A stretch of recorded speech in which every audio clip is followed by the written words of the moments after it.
আসসালামু আলাইকুম, কেমন আছেন সবাই? আশা করি সবাই ভালো আছেন। আমি আল্লাহর রহমতে ভালো আছি। আবার আপনাদের সামনে নতুন এক ক্লাস নিয়ে হাজির হয়েছি। আজকে আপনাদেরকে করাবো completing sentence. He behaved age if. একটা কথা মাথায় রাখতে হবে, এজ ইফ এজ দো এর প্রথম অংশ যদি প্রেজেন্ট টেন্স হয়, পরের অংশ হবে past tense. As if as though এর প্রথম অংশ যদি পাস্ট টেন্স হয়, পরের অংশ হবে পাস্ট পারফেক্ট টেন্স। পরের অংশ হবে পাস্ট পারফেক্ট টেন্স। আচ্ছা, এখানে আমি কি লিখছি? হি বিহেভড এজ ইফ, সে এমন আচরণ করেছিল। যেহেতু এজ ইফ থাকার সত্ত্বে এটা পাস্ট টেন্স আছে, তার মানে আমরা এটা পাস্ট পারফেক্ট করতে পারি। Age if he had known everything. আমরা এটা কিভাবে করলাম? এখানে আমরা করলাম কি, যেহেতু এটা পাস্ট টেন্স আছে, এজ ইফ এর পূর্বের অংশ, তাই আমি এখানে পাস্ট পারফেক্ট, এখানে অবশ্যই হেড থাকবে এবং হেডের পর অবশ্যই ভি3 থাকবে। অর্থের সামঞ্জস্য থাকলেই আপনার কমপ্লিটিং হয়ে গেল। হি বিহেভড, সে আচরণ করেছিল, এজ ইফ যেন হি হ্যাড নোন এভরিথিং, সে সব কিছুই জানতো। হার্ডলি হ্যাড, আমরা জানি কোনো বাক্য যদি হার্ডলি হ্যাড দ্বারা হয় তো তারপর অবশ্যই আমাদেরকে হোয়েন বসাতে হয়, এরপরে V2 হবে। আর যদি নো সোনার হেড বসে তখন আমাদেরকে দেন বসাতে হবে। তখন দুইটার অর্থ প্রায় সেম। আমরা এরপরে একটা বাক্য, এরপরে আমরা পরবর্তী অংশ আমরা দিতে পারবো, এর পরবর্তী অংশ আমরা দিতে পারবো, মানে পাস্ট ইনডিফিনিট। তার মানে আমরা এখানে দিতে পারি অর্থাৎ V2। Hardly had we start to eat when the electricity, আমরা দিতে পারি ওয়েন্ট অফ। এটা উচ্চারণ হলো, মনে রাখবেন, এটা উচ্চারণ হলো অফ, আর এটার উচ্চারণ হলো অফ। এটার উচ্চারণ হলো অফ আর এটার উচ্চারণ হলো অফ। আশা করি জিনিসটা বুঝছেন। আমি আবারও ব্যাখ্যা করছি। হার্ডলি হেড যদি বাক্যের মধ্যে থাকে তো পরবর্তী অংশে আমাদেরকে অবশ্যই হোয়েন, যদি না থাকে বাক্যের মধ্যে দিবেন, আর থাকলে তো আলহামদুলিল্লাহ। তারপর অবশ্যই আপনাকে পাস্ট ইনডিফিনিট করতে হবে, মানে V2 করতে হবে। তো এখানে লেখা আছে hardly had we started to eat, আমরা যখনই খাওয়া শুরু করেছিলাম, when the electricity went off, বিদ্যুৎ কি চলে গিয়েছিল। এরপরে হি ওয়ার্ক হার্ড অলদো, সে কঠোর পরিশ্রম করেছিল। আমরা জানি কি দো বা অলদো আসলে একটা বিপরীত অর্থ প্রকাশ পায়। যেহেতু এটার প্রথম অংশ পাস্ট টেন্স, আমাদেরকে পরেও পাস্ট টেন্সে দিতে হবে। হি ওয়ার্ক হার্ড, সে কঠোর পরিশ্রম করেছিল। অলদো, যদিও আমরা জানি দো অথবা অলদো বাক্যের বিপরীত অর্থ প্রকাশ পায়, বাক্যের মোড় ঘুরিয়ে দেয়। যেমন এখানে কি আছে? হি ওয়ার্ক হার্ড অলদো, সে কঠোর পরিশ্রম করেছিল যদিও। ও এখানে হ্যাঁ না, সে না আই, সরি, আমি এখানে হি দিলাম। হি ওয়ার্ক হার্ড অলদো, সে কঠোর পরিশ্রম করেছিল।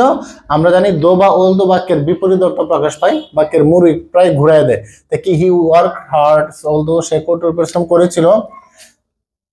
অলদো যদিও হি ওয়াজ, আমরা দেখতে পারি সিক, মানে যদিও সে অসুস্থ ছিল, সে কঠোর পরিশ্রম করেছিল। ইট ইজ লং টাইম, আমরা জানি সিন্স যদি দ্বারা বাক্যের অংশ, সিন্স এর প্রথম অংশ যদি প্রেজেন্ট টেন্স হয়, পরেরটা হয় পাস্ট টেন্স, আর সিন্স এর প্রথম যদি পাস্ট টেন্স হয়, পরেরটা হয় পাস্ট পারফেক্ট টেন্স। তার মানে it is a long time since, আমরা দিতে পারি উই মেট, আমরা এখানে পাস্ট টেন্স দিয়ে দিলাম, হ্যাঁ, কারণ এটা প্রেজেন্ট টেন্স থাকলে পরেরটা আমরা পাস্ট টেন্স দিতে পারি। The man was so weak that, এটা নরমাল একটা জিনিস, আমরা জানি বাক্যের সামঞ্জস্য বজায় রাখলে আশা করি হয়ে যাবে। এটা যেহেতু পাস্ট টেন্স, পরবর্তী অংশ আমরা পাস্ট টেন্স আমরা দিতে পারি, এখানে দ্যাট আছে, পরবর্তী টেন্স আমরা পাস্ট টেন্স দিতে পারি। এটা কি দাঁড়ায়? বাক্যের সামঞ্জস্য বজায় রেখে যদি আপনি দিতে পারেন এটা হয়ে যাবে। The man was so weak that he could not walk, আমরা এইভাবে বলতে পারি। মানে কি? মানেটা হলো the man was so weak that, লোকটি এতই দুর্বল ছিল যে he couldn't walk, সে হাঁটতে পারে না। কারণ কি? এটা যেহেতু পাস্ট টেন্স, আমরা এখানে ইউজ করছি পাস্ট টেন্স। তারপর কি? there is nobody who, এটা রিলেটিভ প্রনাউন বসছে। there is nobody who can avoid death, যে পৃথিবীতে এমন কেউ নেই যে মৃত্যুকে এড়িয়ে চলতে পারে। তাই আমি এটা সামঞ্জস্য বজায় রেখে আমি লিখে দিলাম there is nobody who can avoid death, এমন কেউ নেই যে মৃত্যুকে এড়িয়ে চলতে পারে। আচ্ছা, এখানে আছে মধ্যে গ্যাপ আছে। কমপ্লিটিং নিয়মের আসলে 3 ভাবে হতে পারে।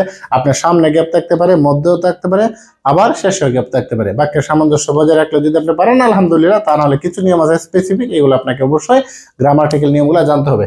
আচ্ছা, দ্য ম্যান, আমরা যদি দেখলি দ্য ম্যান হু এখানে আই উইশ, এখানে আমরা জানি এর পরে যদি উইশ বসে এটা আসলে ইচ্ছা আশা আকাঙ্ক্ষা বসে, তখন আমরা এরপরে সাবজেক্ট বসে আমরা ওয়ার বসাতে পারি। I wish I war, I wish I were a child again, আমরা এটা বলতে পারি। আমার ইচ্ছা আমি যদি আবার বাচ্চা বা শিশু হতে পারতাম, I wish I were a child again, অথবা I wish I were a millionaire, আমরা এটা বলতে পারি।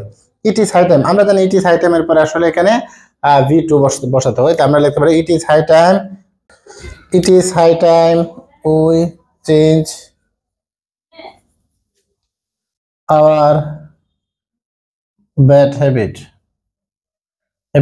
এটা আমরা লিখতে পারি। হ্যাঁ, আমাদের এতে উপযুক্ত সময় আমাদের কি V2 দিলাম আমাদের বদ অভ্যাসগুলো ত্যাগ করার। আচ্ছা, এরপর হি কুড বি রিচ, সে ধনী হতে পারতো,